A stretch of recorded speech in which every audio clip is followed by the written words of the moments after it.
Notre invité en direct depuis Bruxelles, Marc Botenga, bonjour et merci d'être avec nous. Vous êtes député européen de la gauche radicale, membre de la commission développement et des relations avec l'Afrique.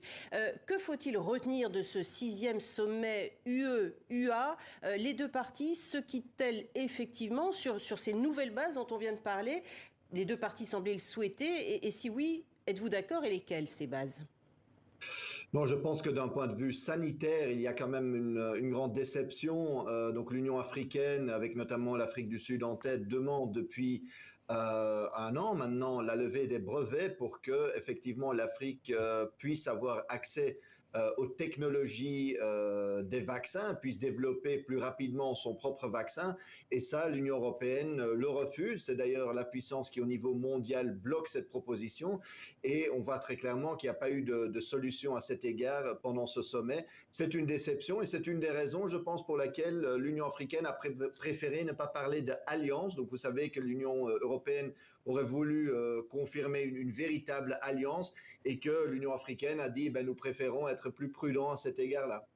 Alors là, effectivement, vous abordez la question sanitaire. Vous avez toujours été en première ligne en tant que député européen sur cette question des vaccins et de la levée des brevets bloqués à l'OMC par l'Europe notamment. Sur les autres dossiers, est-ce que vous êtes d'accord sur le fait que ce soit un sommet qui change la donne? C'est ce qu'a dit Emmanuel Macron, président du Conseil de l'Union européenne. Vous avez cette impression ?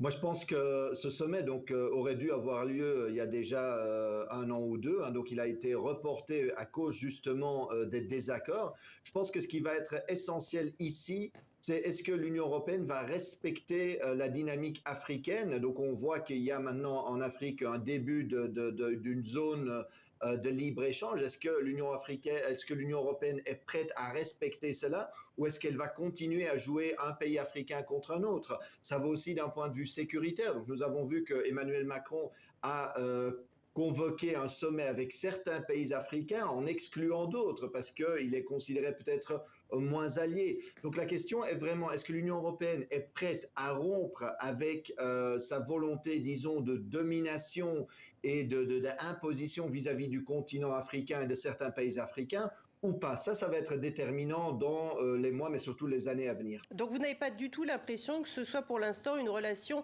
d'égal à égal, Afrique-Union européenne? Mais je pense qu'il n'y a personne qui ait cette impression-là. La question, c'est est-ce que l'Union européenne, par exemple, qui veut les matières premières africaines pour sa transition climatique, est-ce qu'elle est prête à offrir des accords équitables, des accords d'égal à égal, des accords mutuellement avantageux aux pays africains ou pas du tout? Et donc c'est là qu'on va voir la rupture avec le passé ou qu'on ne va pas la voir. Pour l'instant, je vais être très franc avec vous, je ne vois pas cette volonté. J'ai plutôt l'impression que notamment par rapport à l'hydrogène, l'Union européenne veut maintenir l'Union africaine dans une position de fournisseur de matières premières. Alors, il y a aussi la concurrence avec la Chine. L'Afrique est très courtisée par la Chine, par la Turquie, par la Russie. Lors de ce sommet, Ursula von der Leyen, la présidente de la Commission européenne, a promis de verser 150 milliards d'euros sur 5 ans à l'Afrique. 150 milliards à investir dans des grands projets d'infrastructure.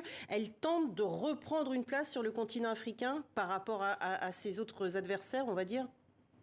Absolument. Nous voyons aujourd'hui que l'Union européenne réagit en fait aux investissements chinois dans l'infrastructure africaine. Donc vous savez que les dernières 10 ans, la dernière décennie, la Chine a investi souvent avec des termes assez favorables pour les pays africains dans l'infrastructure, ce que l'Europe ou l'Union européenne faisait de moins en moins. Donc ici, elle a pris du retard et donc quelque part pour se garantir une place en Afrique, l'Union européenne fait ses promesses. Moi, je rappelle quand même que l'Union européenne a fait d'autres promesses en termes, que ce soit des quantités de vaccins, que ce soit de la coopération qui n'ont pas été tenues dans le passé. Et donc, il y a les grandes déclarations, mais il faudra vérifier après, est-ce que ça se réalise vraiment et au bénéfice, évidemment, de qui?